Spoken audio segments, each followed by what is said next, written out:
Bonjour et bienvenue pour une autre capsule, le savoir des initiés. Je suis vraiment content, enfin, de vous présenter une autre vidéo, en fait, une série de vidéos. Parce que ça fait beaucoup trop longtemps que je vous ai rien envoyé. J'ai décidé de faire une série. Maintenant, sur le sujet, qu'est-ce que je vais vous envoyer? C'est quelque chose que ça fait longtemps que je veux intégrer dans mes cours, mais j'ai pas trouvé le moment de le faire. Ça veut dire, j'ai décidé tout simplement à ceux qui sont inscrits au savoir, au savoir des initiés, de vous envoyer gratuitement ces capsules sur des nœuds. J'ai réalisé depuis un long moment, dans mes cours et dans le quotidien, dans le camping, que les gens ils ne savent pas comment faire des nœuds. Et ça prend pas beaucoup de savoir. Je vous dirais, ça prend environ entre 5 et 10 nœuds que vous pratiquez un petit peu. Et une fois qu'ils sont intégrés dans votre mémoire de muscles, vous ne les oublierez pas facilement. Ça veut dire, aujourd'hui, on va commencer avec le premier d'une série sur les nœuds. C'est le nœud de chaise, aussi appelé le bowline knot en anglais.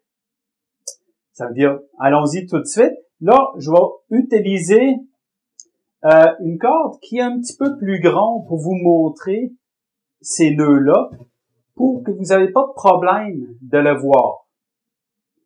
Évidemment, ça se fait avec toutes sortes de grandeurs de cordes. Il n'y en a pas de limite avec ces nœuds-là. Ça veut dire, allons-y tout de suite au premier nœud, le nœud de chaise. Et on va voir ensemble comment ça fonctionne.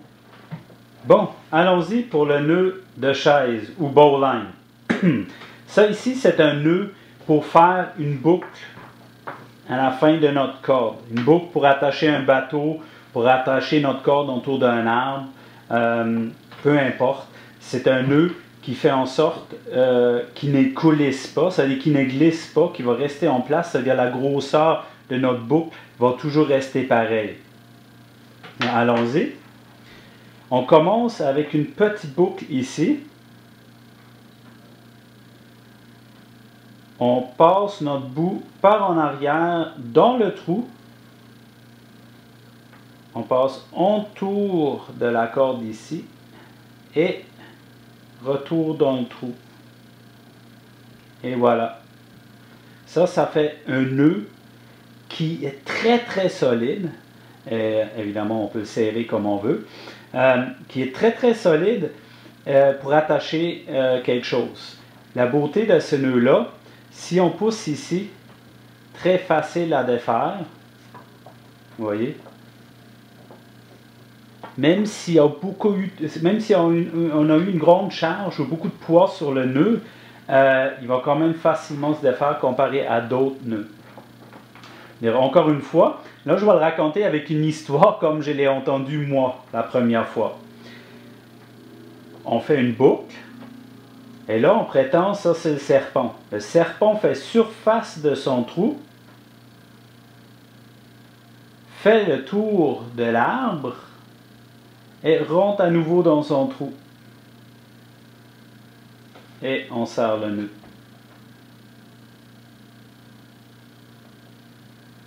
Maintenant, encore une fois. On fait une boucle. On passe par en arrière. Retourne. Et dans le trou. Et voilà. Maintenant, je vais le faire encore une fois, très très lentement. Faites une boucle. On passe par en arrière dans le trou. Ou si vous voulez, vous préférez, le serpent fait surface de son trou. Fait le tour de l'arbre.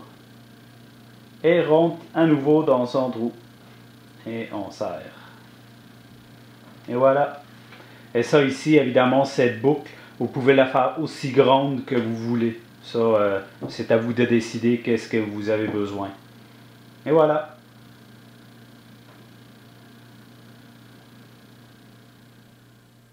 Comme vous avez vu, c'est pas très difficile à faire de faire ce nœud-là. Et comme je dis tantôt, ça s'est fait très facilement avec une petite corde.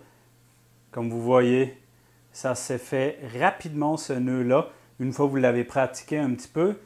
Et vous allez voir, il y a comme ces malentendus chez les gens. Plus qu'on met de nœuds, plus que c'est solide. En fait, c'est pas vrai. C'est que ce qui est important d'apprendre, c'est les bons nœuds dans la bonne situation. Et comme je vous dis, 5 à 10 nœuds, c'est assez pour accomplir une panoplie de choses. Où est-ce qu'on peut les combiner toutes? Pratiquez ce nœud-là, vous allez voir, ça va être bien utile. À la prochaine, au prochain nœud. Au revoir.